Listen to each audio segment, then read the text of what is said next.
Hello friends, आज आम बनइबा टमाटर गोटे खटा मिठा रेसिपी।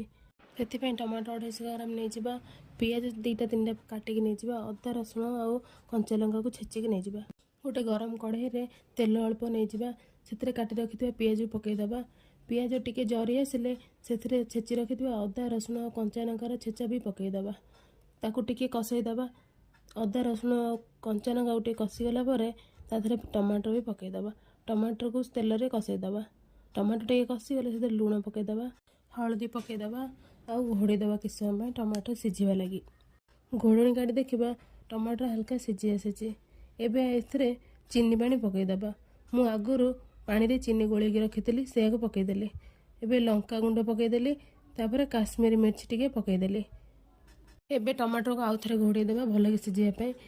किछ समय पर घोड़णी काढ़ी देखिली टमाटर पूरा भल सिझी आसी। एबे धनिया पत्र पकईदबा।